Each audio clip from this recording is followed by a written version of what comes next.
Hey y'all, how's it going? I filmed this video initially while I was waiting in the car at Walgreens for my meds, and then I waited in line for 40 minutes and didn't get my meds. So I'm just gonna do this over. Since I have created this channel talking about reading books and writing stories, I've had a couple of friends reach out to me and show interest in writing a story, but they don't know where to start. Here's the good news. There is no single right way to write a story. The bad news is there is no single right way to write a story. So this can be difficult for people first starting out and looking for guidance. It's important to find what is going to work best for you personally as you create your craft, because every writer works a little bit differently. But here is what I do to help me get started. Before I get into it, I want to add an extra tip.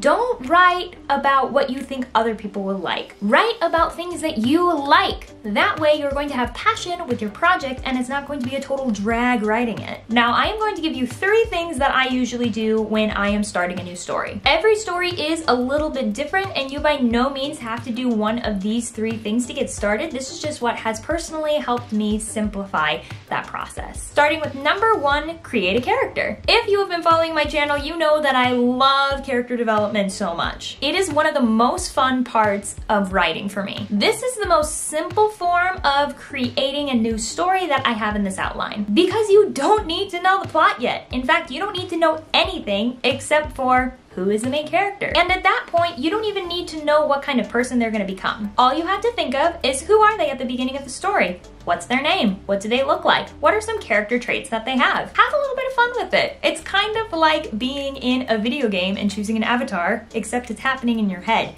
and the options are endless. An example of a story that I used this tactic for was my trilogy that I'm working on. There was actually a girl in my communications class in college, and I saw her and I went, wow, she looks like she would be a super bomb main character. So I based a lot of her physical attributes on this classmate that I have, but I didn't know her personally or very well, so I had the freedom to create my own personality with her. And then it turned into a giant storyline that I completely fell in love with. Starting out small can lead you to bigger results. Option number 2, write the first scene. Once again, you don't have to know the plot in order to write the first scene. Really, the only thing that you need to figure out is, what is the genre? Is it romance, mystery, thriller, adventure? Once you have that squared away, you actually have options to catapult you forward. A lot of people call this the zero draft of a paper because it's just getting out the basic idea of what your thoughts are of wanting to create this story. Do not stress about it being perfect, because I promise you, it is not the draft that's gonna end up being the final product, but this will lead you to the final product. The last tactic that I have, number 3, think about what the plot is. I have done this for a couple of my stories, and usually I base it on questions that I ask myself, and then I answer them and I create a story off of it. For example, one of the new book ideas that I have been drafting, I asked myself this question: